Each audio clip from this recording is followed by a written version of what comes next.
Covid के बाद के जो सिम्टम्स हैं, काफी लोग ठीक भी हो रहे हैं क्योंकि वैक्सीनेटेड हैं बहुत से लोग, लेकिन कोविड के बाद के जो सिम्टम्स हैं वो किस तरीके से शरीर पर असर डाल रहे हैं, सेहत का ख्याल कैसे रखें अगर आप कोविड पॉजिटिव थे और अब उभरे हैं? ये बहुत अच्छा प्रश्न है अभितोष जी। लगातार लोग जो बातें कर रहे हैं वह कोविड के बारे में बातें कर रहे हैं कि कोविड के दौरान क्या सावधानियां बरतनी है, कोविड से कैसे बचना है। पर अब एक मेजर पॉपुलेशन जो है वह कोविड की चपेट में आके ठीक हो चुकी है और अब हम एक नई टर्म आई है लॉन्ग कोविड या पोस्ट कोविड कॉम्प्लिकेशन, जिसमें यह देखा गया है कि जो लोग कोविड से ठीक हो गए हैं उनको भी बहुत सी दिक्कतें आ रही हैं जिसके बारे में अभी भी रिसर्चर्स या साइंटिस्ट नहीं जानते हैं। उसमें से प्रमुख दिक्कतें हैं जैसे रेस्पिरेटरी, लोगों को सांस लेने में थोड़ी प्रॉब्लम आ रही है, छाती में भारीपन लग रहा है, खांसी आ रही है। फर्स्ट और सेकेंड वेव में सूखी खांसी थी, अभी जो लोगों को बलगम के साथ खांसी आ रही है, गले में खराश, सर दर्द, आंखों में भारीपन, यह दिक्कतें आ रही है। थकावट बहुत कॉमन है पोस्ट कोविड में जो बहुत लंबे समय तक रह रही है। गैस्ट्रोइंटेस्टाइनल सिम्टम्स में आप देखेंगे कि लोगों को पेट में दिक्कतें आ रही हैं, उल्टी या मितली जैसा लग रहा है, कुछ लोगों को लूज मोशन हो रहे हैं।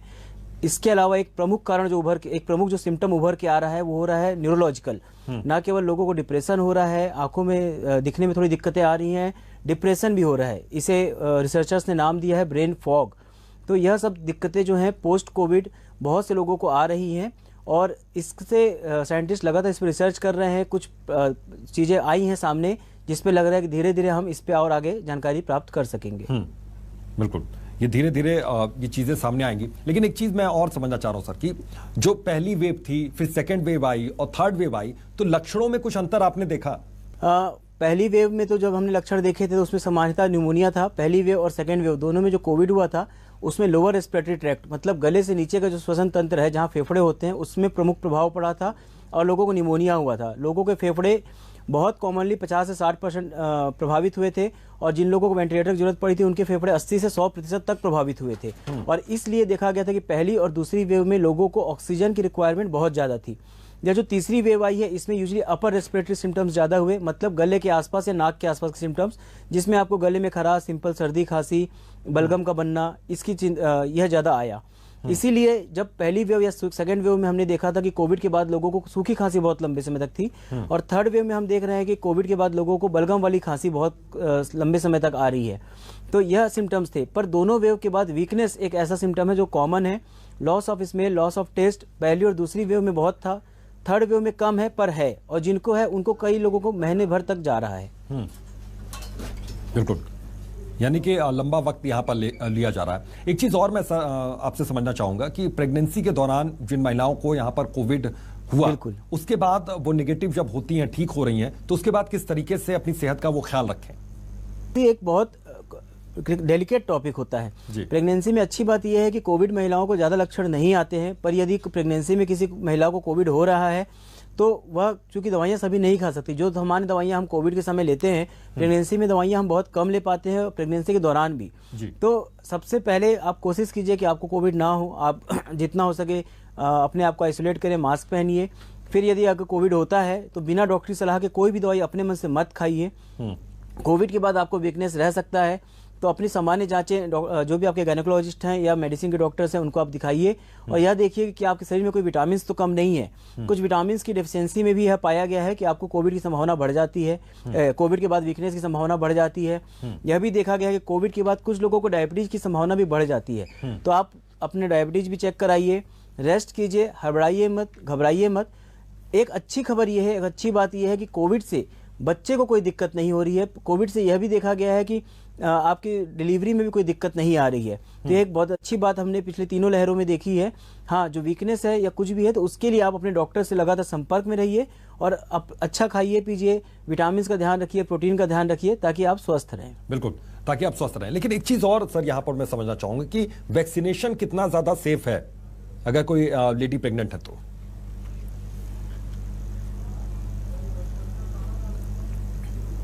बिल्कुल, ना केवल प्रेगनेंसी में, सभी एज ग्रुप्स में वैक्सीनेशन बहुत सेफ है। हमने देखा कि पहली लहर में हमने बहुत से लोगों को खोया, पर दूसरी लहर में चूंकि हेल्थ वर्कर वैक्सीनेटेड थे तो यह बात साफ साफ उभर के आई थी कि जो वैक्सीनेटेड थे उनके सीवियर डिसीज होने के चांस बहुत कम थे, उनको वेंटिलेटर में जाने के चांस बहुत कम थे, सेकेंड वेव में हमने बहुत कम हेल्थ वर्कर्स को खोया था, और जिनको भी सीवियर डिसीज हुई थी या तो उनको कोई सीवियर बीमारी थी या फिर वो वैक्सीनेटेड नहीं थे। और थर्ड लहर में एक मेजर पॉपुलेशन वैक्सीनेटेड थी, और ओमिक्रॉन भी एक माइल्ड वायरस था, पर हमने देखा कि बहुत ही कम लोगों को ऑक्सीजन की जरूरत पड़ी, बहुत ही कम लोग वेंटिलेटर में गए। तो इससे यह बात तो साबित हो जाती है कि वैक्सीनेशन बहुत सेफ है। प्रेगनेंसी के केस में यह भी देखा गया कि जितने प्रेग्नेंट लेडीज वैक्सीनेटेड थे उनको भी कोविड या तो सीवियर नहीं हुआ या नहीं हुआ। तो मेरी सबसे अपील है कि जितनी जल्दी हो सके आप सभी वैक्सीन लगवाइए। एक प्रश्न आता है कि कोविड होने के कितने समय बाद वैक्सीन लगाएं, तो गाइडलाइन के हिसाब से जब आपको कोविड के सिम्टम्स थे या आपका कोविड पॉजिटिव था, अगर आपको सिम्टम्स थे, आपने कोविड नहीं कराया, तब भी आप उसको एज ए पॉजिटिव मानिए, और उसके 3 महीने बाद अपनी वैक्सीन आप लगवा सकते हैं, चाहे फर्स्ट डोज हो, चाहे सेकेंड डोज हो, चाहे बूस्टर डोज हो। बिल्कुल सर, अब जैसे ओमिक्रॉन का भी यहाँ पर जिक्र हो गया, डेल्टा वेरिएंट का भी जिक्र है, मैं ये आपसे समझना चाह रहा हूँ कि आने वाले समय में कुछ और वेरिएंट भी इस तरीके से आ सकते हैं, कुछ और कोविड के नए सिम्टम्स भी आ सकते हैं, लेकिन इसको लेकर जहन में डर पहले से ही पैदा हो जाता है, पहले से लोग डर जाते हैं। इसको लेकर हम कितना डरें, कितना सावधान रहें, कितना जागरूक रहें? अभितोष जी, बहुत अच्छा प्रश्न है। डर ऐसी चीज है जिससे आप जानकारी से ही बच सकते हैं, खासकर इस समय पे। पर इस समय दिक्कत क्या होती है कि जानकारी बहुत अधिक है। ये वेरिएंट्स जो आते हैं इनको आम जनता को जानने की जरूरत नहीं होती। सामान्य उदाहरण के तौर पे आप समझिए कि कोविड के जो म्यूटेशन है, अभी तक कई लाख से मतलब 2 से 3 लाख म्यूटेशन हमारे वैज्ञानिकों की नजर में आ चुके होंगे। पर इसमें 2 चीजें होती हैं, एक होता है वेरिएंट ऑफ इंटरेस्ट और एक होता है वेरिएंट ऑफ कंसर्न। बहुत से म्यूटेशन आते रहते हैं, जाते रहते हैं। उनमें से कुछ म्यूटेशन जो वैज्ञानिकों को लगता है कि ये बड़े पैमाने में दिक्कत क्रिएट कर सकते हैं, पर अभी क्रिएट नहीं कर रहे हैं, तो उनको वह मानते हैं वेरिएंट ऑफ इंटरेस्ट। और उनमें से कुछ वेरिएंट जो एक समाज को बड़े स्तर पे दिक्कत क्रिएट करते हैं, उसको माना जाता है वेरिएंट ऑफ कंसर्न। जैसे कि अभी अल्फा, बीटा, गामा, डेल्टा और ओमिक्रॉन आया, तो वेरिएंट ऑफ कंसर्न बहुत कम है। इसके अलावा एक वेरिएंट के हल्ला हुआ था कि फ्रांस में निकला, अभी एक हुआ कि न्यूयोर्क करके वेरिएंट आया है, पर यह सब वेरिएंट बहुत ही छोटे पैमाने पे है, कुछ ही मतलब लेस देन 100 लोगों को मिले हैं। इसके अलावा न्यूयोर्क तो अभी मनुष्य में भी नहीं पाया गया है। तो हमेशा वेरिएंट को लेकर डरिए मत। जब भी कोई बड़ी बीमारी, क्योंकि अभी तक जितने भी वेरिएंट आए हैं ट्रीटमेंट सबका सेम रहा है, ट्रीटमेंट में किसी में अंतर नहीं आया है, और प्रिकॉशन भी सबका सेम रहा है कि आपको अपने आप को आइसोलेट करना है, सैनिटाइज करना है। तो यह जो बेसिक प्रिकॉशन है कोविड एप्रोप्रिएट बिहेवियर, ये आपको सभी वेरिएंट में अपनाना है। और सबसे इंपॉर्टेंट बात है, आप अपने आप को स्वस्थ रखिए, क्योंकि कोविड क्या और भी बीमारियां आ सकती है, डेंगू, मलेरिया और भी ऐसी बहुत सी बीमारियां हैं, फ्लू, इन्फ्लुएंजा।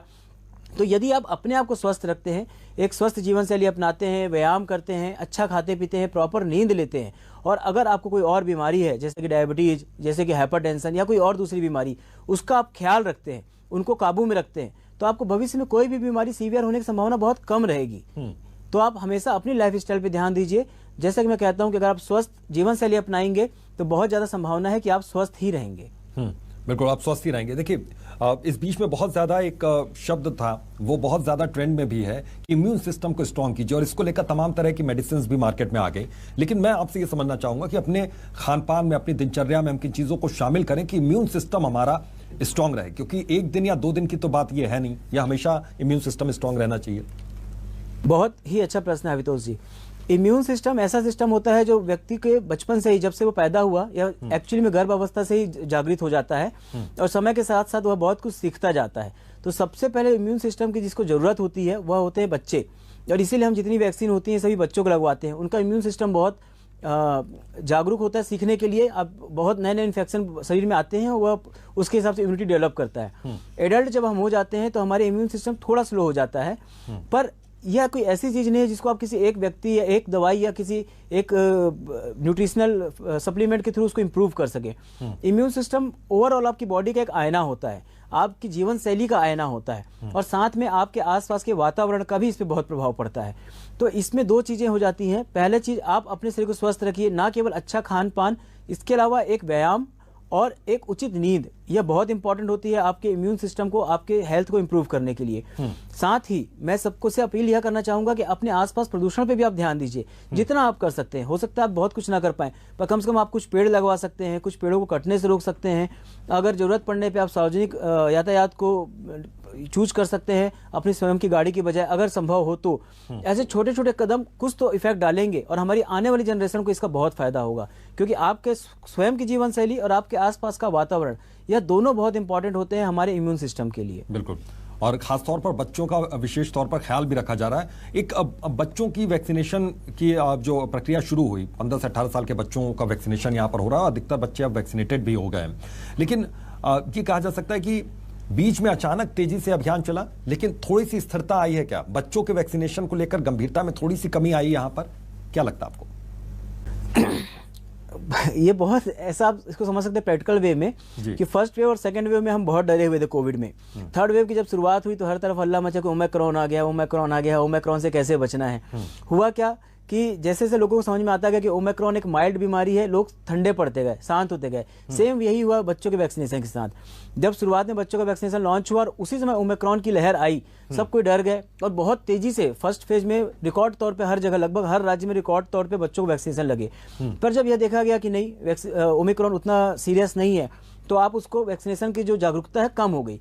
लोगों को यह समझना चाहिए कि आप यह जो वैक्सीन होती है यह आपकी इम्यूनिटी डेवलप करने में समय लेती है, 1 महीने से 2 महीने।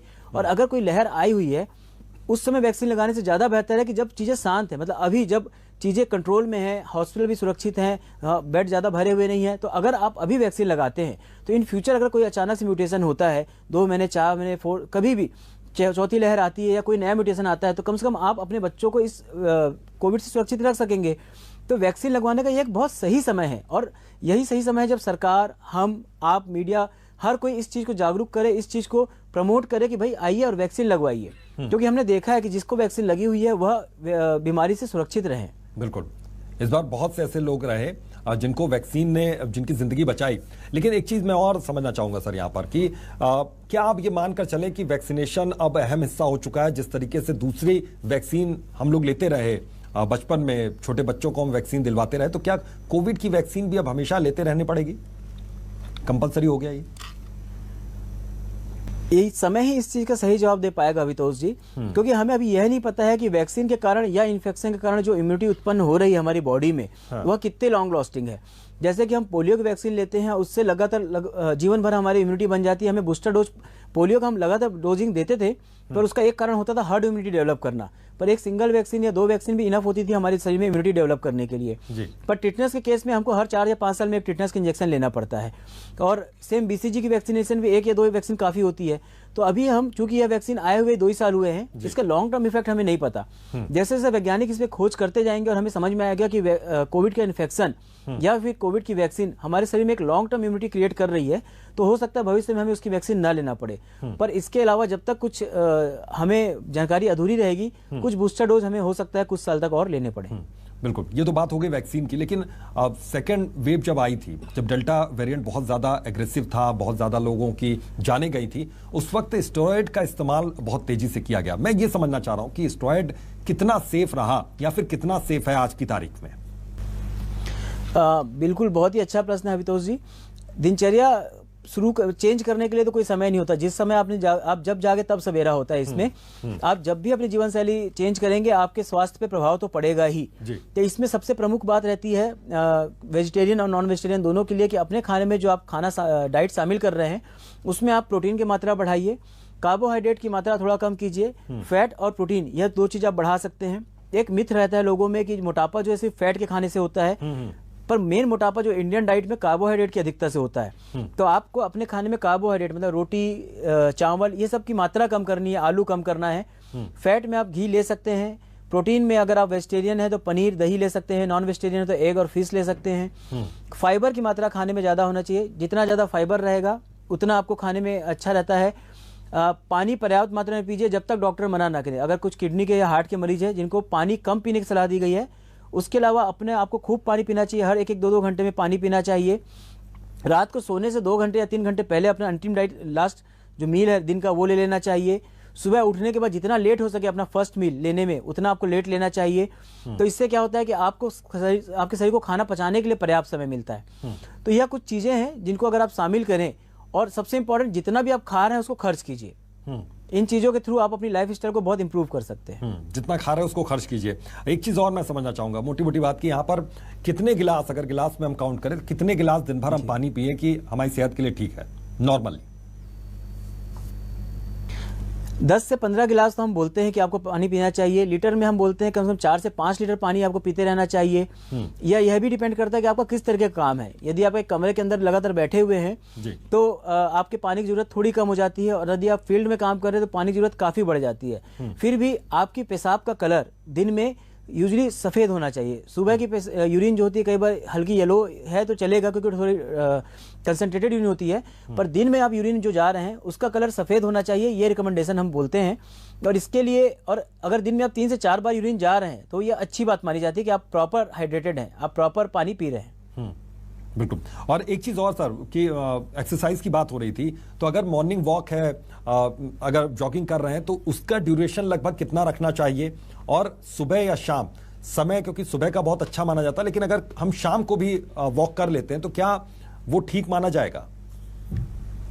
अभितोष जी, इसमें क्या होता है कि सबसे पहले सुबह जब हम उठते हैं तो हमारी बॉडी फ्रेश रहती है, रिलैक्स की हुई रहती है, और हमारा मेटाबॉलिज्म उस समय अपने अच्छे स्तर पे होता है। तो उस समय आप कोई भी एक्सरसाइज करते हैं तो वो सबसे अच्छी मानी जाती है। पर यदि किसी कारणवश आप सुबह की एक्सरसाइज नहीं कर पा रहे हैं तो दिन में जब भी आपको समय मिले आपको एक्सरसाइज करना चाहिए। खासकर वॉक, ऐसा माना जाता है कम से कम 10,000 कदम रोज चलना चाहिए। और इसके बाद यदि आप एक समय नहीं निकाल पा रहे कि आप एक बार में ही इतना चल पाए, तो आप दिन में 4 या 5 बार के टुकड़ों में चलिए। आप 10-10 मिनट चलिए, 20-20 मिनट चलिए, जितनी समय हो सके आप चलिए, और अपने दिन भर में एटलीस्ट 10,000 कदम वॉक कीजिए। सुबह और शाम, और दोपहर या सुबह और शाम, आप 2 हिस्सों में भी अपनी एक्सरसाइज को बांट सकते हैं। जहां तक संभव हो सके बेसिक योगा या बेसिक स्ट्रेचिंग एक्सरसाइज कर सकते हैं। सूर्य नमस्कार एक बहुत अच्छा योगा होता है जिसमें आपके शरीर की सभी अंगों को कहीं ना कहीं स्ट्रेचिंग हो जाती है। तो अनुलोम विलोम प्राणायाम है। अनुलोम विलोम को बस आप योगा मत मानिए, उसको आप प्राणायाम के तौर पे मानिए।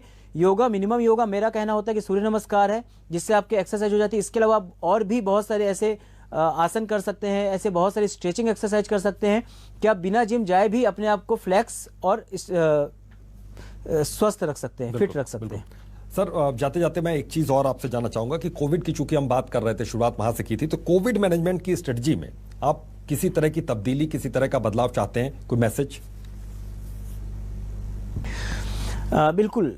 शुरुआती जो कोविड की गाइडलाइंस आई थी उस समय हमारा उद्देश्य था कोविड को रोकना, क्योंकि कोविड बहुत लिमिटेड नंबर पे था और हम चाहते थे कि कोविड रुक जाए, बहुत ज्यादा फैले नहीं। पर अब कोविड लगातार फैल चुका है। तो मेरा मानना है कि शायद सभी एजेंसीज को इन गाइडलाइंस को रिवाइज करना चाहिए, और यह देखना चाहिए कि अब इससे आम लोगों को दिक्कतें ना हो, आम मरीजों को दिक्कतें ना हो। कई बार हमारा कई बार पेशेंट कोविड पॉजिटिव आते हैं तो उनकी सर्जरी से बाकी ट्रीटमेंट रुक जाता है, जबकि हमें अब कोविड, और हम एक निगेटिव रिपोर्ट की मांग करते हैं। सामान्य मरीजों के लिए हमने पाया है कि 1 हफ्ते के बाद निगेटिव रिपोर्ट की जरूरत नहीं है, पर वहीं दूसरे मरीजों के लिए हम कोविड निगेटिव रिपोर्ट्स मांगते हैं। ट्रैवल के लिए हम कोविड निगेटिव रिपोर्ट्स मांगते हैं, जबकि हमें जानकारी है कि कई लोग जो अभी रिसेंट में कोविड पॉजिटिव हुए होंगे वो निगेटिव रिपोर्ट नहीं ला पाएंगे, और ऐसे में वो कहीं ना कहीं फर्जी रिपोर्ट लाते हैं। तो बहुत सारी गाइडलाइंस को चेंज करने की जरूरत है, आइसोलेशन के नियम चेंज करने की जरूरत है। आइसोलेशन को आप रेस्ट में चेंज कर दीजिए, लोगों को रेस्ट चाहिए कोविड के बाद। पर आइसोलेशन में क्या होता है कि उनको एक कमरे में जो बंद कर दिया जाता है, दिस इज नॉट गुड। तो आप लोगों को समझाइए कि अब इसमें एक सामान्य फ्लू जैसे, अगर आपको सीवियर कोविड नहीं हो रहा है तो आप एक सामान्य फ्लू जैसे रहिए, अपने मरीज का या अपने रिश्तेदार की देखभाल कीजिए। और जो ट्रेवल नियम है इन्हें मेरे हिसाब से आप थोड़े ढीले करने की जरूरत है, क्योंकि आप इस वेव को रोक नहीं सकते। ये वेव अपने पीक पे है, लगभग सभी को कोविड होगा, इस सच्चाई को स्वीकारिए और अपनी इम्यूनिटी इंप्रूव करने में, अपनी जीवन शैली इंप्रूव करने में ध्यान दीजिए। बिल्कुल सर, बहुत बहुत शुक्रिया, आपने ये तमाम अनुभव साझा किए और तमाम जानकारियां यहां पर साझा की। उम्मीद करते हैं कि दर्शकों को बहुत सा लाभ इन जानकारियों से मिलेगा, क्योंकि कोविड के टाइम में बहुत सी दिक्कतें, बहुत से संदेह, बहुत सी दुविधाएं यहां पर लोगों के सामने हैं। बहुत बहुत शुक्रिया सर।